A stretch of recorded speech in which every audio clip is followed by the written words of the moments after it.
पहुंचाने का काम कर रहे हैं। आज यह रिपोर्ट कार्ड आप सब लोग के बीच इसलिए जारी हुआ, आप मीडिया के साथ ही हमारे लोकतंत्र के प्रमुख स्तंभ हैं, आपके माध्यम से भी ये सारी बातें आम जनों तक पहुंचे। धन्यवाद। मित्रों, अपने बीच जनता दल यू के वरिष्ठ नेता माननीय संजय झा भी उपस्थित हैं। मेरा सादर अनुरोध है माननीय संजय झा जी से कि आपको संबोधित करें। इसके पहले एक परिचय कराते। बिहार में होने वाले पत्रकार सम्मेलन में आए हुए हैं, सबका स्वागत है। अभी हम लोग के बीच में बैठे हुए हैं, डिटेल में तो यही सारी बात कहेंगे, लेकिन 2 दिन से मैं भी नामांकन के क्रम में और जिस तरह से एनडीए के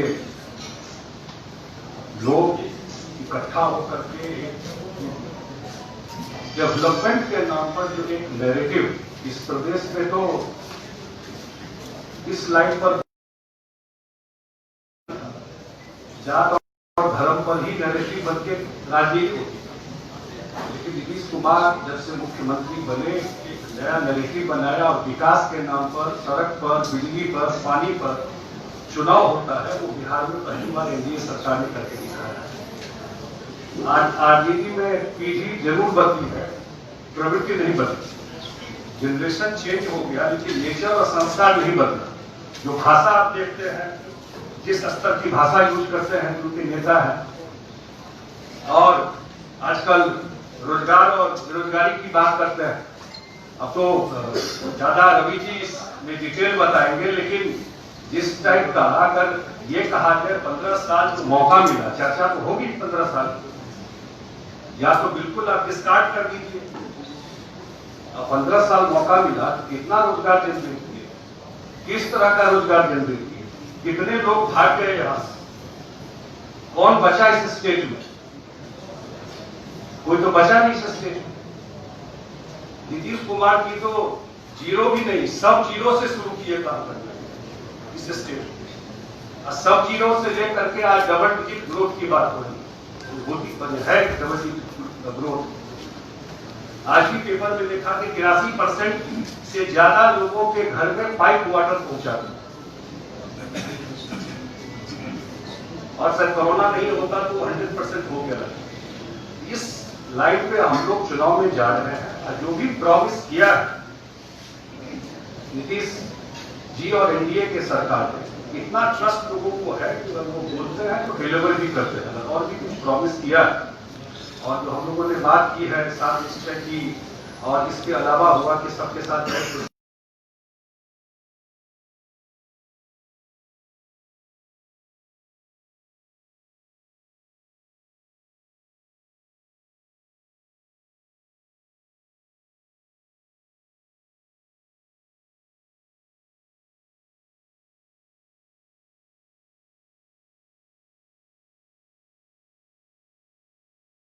आने वाले टाइम में जो टेस्ट डेवलपमेंट का एनडीए ने करा दिया है, लोग अब बैक गियर में जाने वाले नहीं। और हम जरूर अपील करते हैं कि जो आज विधान परिषद के हमारे प्रत्याशी लड़ रहे हैं, जिनका चुनाव 20 तारीख को है, 22 तारीख को जिनका चुनाव है, 22 तारीख को जिनका चुनाव है, कोई भी कंफ्यूजन इधर उधर की बात भी होती है, सारा चीज सेटल कर जाएगा। यही मुझे सोचा है।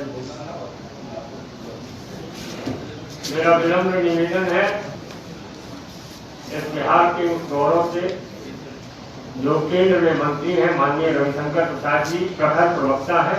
मेरा अनुरोध है माननीय रवि जी से कि आपको संबोधित करें।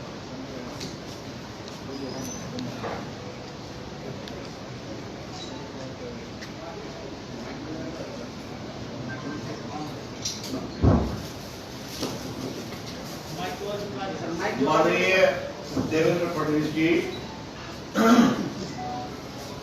बिल्कुल मंगल पांडे जी, संजय जी, आदरणीय रिजवान जी, आदरणीय विश्वनाथ जी, संजय मयूर जी, देवेश जी और सभी पत्रकार मित्रों, आप लोगों को नमस्कार। बिहार के चुनाव के मुद्दे बहुत ही स्पष्ट हो रहे हैं। और मेरी विनम्र आपसे प्रार्थना है कि उन मुद्दों को थोड़ा पर्सपेक्टिव में रखा जाए। हमारी सोच के केंद्र में है बिहार का विकास। काफी काम किया है, आगे और तेजी से करेंगे।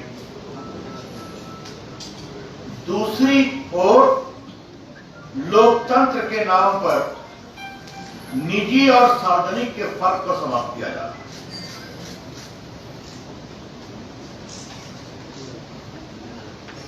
The distinction between the personal and the public is being completely relegated. दूसरी बात, एक और जनता के विकास के प्रति जिम्मेवारी का भाव और दूसरी ओर अपने परिवार की जागीर बनाने का अहंकार। There is a profound sense of accountability on the one side and the arrogance of personal fiefdom of Bihar on the other side. यह है दूसरा मुद्दा, और वो भी पीढ़ी दर पीढ़ी, एक ही नहीं, पर जनरेशन टू कम।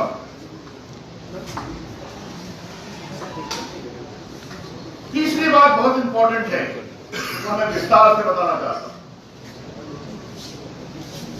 एक और हम नीतीश कुमार की अगुवाई में बिहार सरकार के द्वारा किए गए काम की चर्चा करते हैं। काम स्पष्ट है, आज पटना से बिहार में कहीं भी आप 5 घंटे में पहुंच सकते हैं, 6 घंटे सड़क पर। काम स्पष्ट है, हर गांव में बिजली गई, पानी जा रहा है। और आपने सुना होगा, अब बिहार के हर गांव में हम आने वाले 6 महीने में ऑप्टिकल फाइबर पहुंचा रहे हैं, देश के आईटी मंत्रालय के द्वारा। 45,000 गांव में हम ऑप्टिकल फाइबर पहुंचा रहे हैं। 1,000 करोड़ रुपए की योजना है, जो प्रधानमंत्री ने घोषणा किया था, याद होगा आपको, 15 अगस्त के भाषण से, देश के 6 लाख गांव में ऑप्टिकल फाइबर दे जाएंगे। इसकी शुरुआत बिहार से हो रही है। ये कंक्रीट, मैं आपको विकास की बात बता, विकास का हम एक एग्जाम्पल और देना चाहते हैं। हमारी कई बहनें पत्रकार बैठी हैं। नरेंद्र मोदी, नीतीश कुमार की सरकार बिहार की बच्चियों को साइकिल देती है। नरेंद्र मोदी की सरकार देश की बेटियों को एयरफोर्स का फाइटर प्लेन अलाउ कर देती है, जिसके बारे में कहा गया था कि बेटियां पायलट से हेलीकॉप्टर उड़ाएंगी। मोदी जी ने कहा नहीं, देश की बेटियां एयरफोर्स का फाइटर प्लेन भी उड़ाएंगी। और पहले 3 फाइटर पायलट में एक बिहार की बेटी है, दरभंगा की। ये होता है बेटियों का सम्मान। लेकिन उधर क्या स्थिति है कि अपनी विरासत की तस्वीर को लगाने में भी शर्मा है। मैं यहां आ रहा था तो आरजेडी के कार्यालय से भी गुजरा, बड़े बड़े होर्डिंग लगे थे। मैंने आंखें खोल खोल के विरासत की तस्वीर को खोलने की कोशिश की, तो दिखाई नहीं पा रहा। ये शर्मिंदगी क्यों है भाई? क्या मतलब है इसका? कारण स्पष्ट है कि विरासत की याद दिलाएंगे तो खौफ की याद आएगी, अपहरण की याद आएगी, लूट की याद आएगी और भ्रष्टाचार की याद आएगी।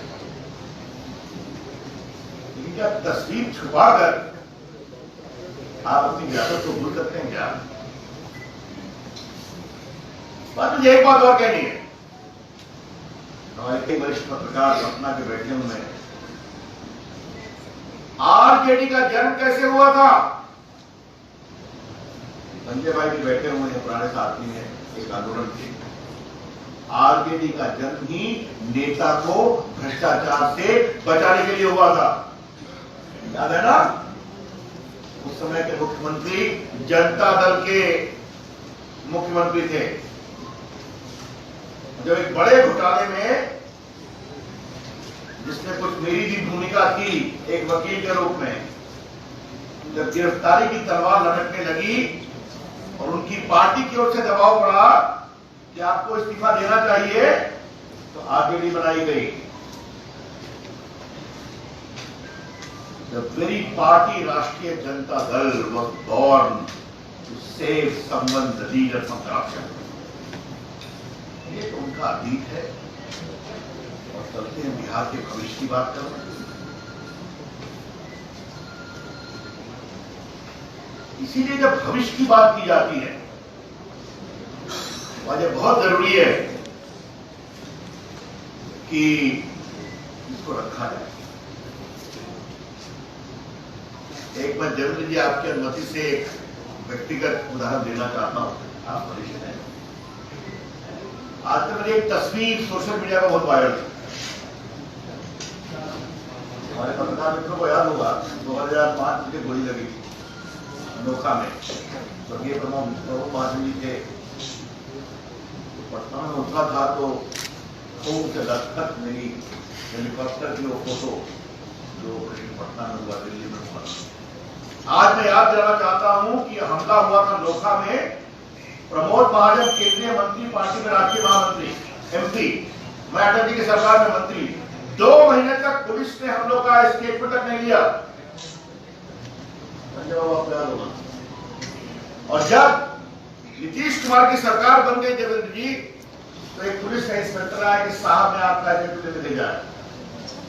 ये हादसा भारत सरकार के पूर्व मंत्री में जो एमपी थे, तो याद रखना जरूरी है। इस भविष्य की बात करें, बाकी उनका अपना भ्रष्टाचार क्या है ये कल बिल्कुल सुशील मोदी विस्तार से बता चुके हैं, मैं इसको रिपीट नहीं करूंगा। हर बार एसेट बदलता है,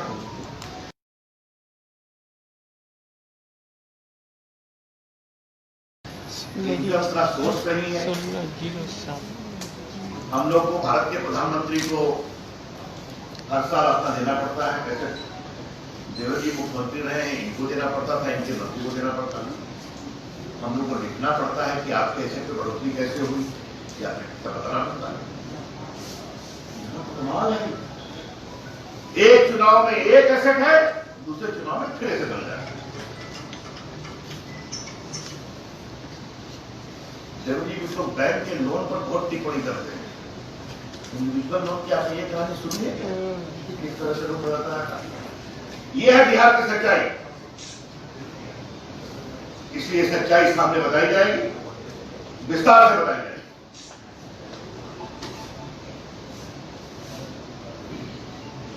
जब बुनियाद कमजोर हो तो क्या उस पर पक्की इमारत बन सकती है?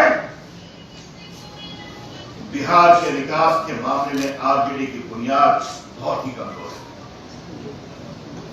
फिसलती हुई जमीन पे खड़ी है। वो कह रहे हैं कि बिहार का विकास करेंगे। तो मित्रों, बाकी पे चर्चा होगी और हम किसी बहस से लेते आ रहे हैं। बिहार में नीतीश कुमार की सरकार ने जो काम किया आपके सामने, नरेंद्र मोदी की सरकार ने अगर 1.25 लाख करोड़ रुपए दिए तो वो इम्प्लीमेंट हो गया, चाहे वो नेशनल हाईवे हो या पुल हो या डिजिटल हो या बिजली हो। और बिहार को बदलने का हमारा संकल्प क्या है? आप दौरा कर रहे हैं देवेंद्र जी, हेलीकॉप्टर में देखते हो या महात्मा गांधी सेतु, महात्मा गांधी सेतु को डिमोलिश करने की बात हो गई, याद है ना आपको? वो कांग्रेस की देन है, वो भी संजय जी को याद होगा, मंत्री ने इसका हो नहीं सकता। उसके बगल में नया ब्रिज बन रहा है। प्रधानमंत्री का निर्देश हुआ कि बिहार का एक दूसरा राजनीतिक सेतु के बाद इसको ठीक करो, और आज देखिए वो ब्रिज ठीक हो गया। ये संकल्प है हमारे। तो मित्रों, मुझे अपनी ओर से इतनी बातें कहनी थी, जो मोटी सूत्र की बातें थी आपको बता दिया। आपको कोई प्रश्न होंगे तो उसका उत्तर देंगे पूरी चट्टानी एकता के साथ। जदयू, भाजपा, हम पार्टी और विकासशील इंसान पार्टी, हम लड़ रहे हैं पूरे समन्वय, पूरी समझदारी और बिहार को विकसित करने के संकल्प के साथ। और जनता का बहुत ही प्रामाणिक निर्णायक बहुमत हमें मिलेगा, हमारा विश्वास है। धन्यवाद। जिनके कुशल और कुशाग्र नेतृत्व में इस पूरे चुनावी रणभूमि में हम मैदान में हैं और जिनसे बिहार का एक दिली रिश्ता है, ऐसे हम सबके रिश्तेदार माननीय देवेंद्र फडणवीस जी महाराष्ट्र के मुख्यमंत्री यहाँ उपस्थित हैं। मेरा सादर अनुरोध है आप संबोधित करें।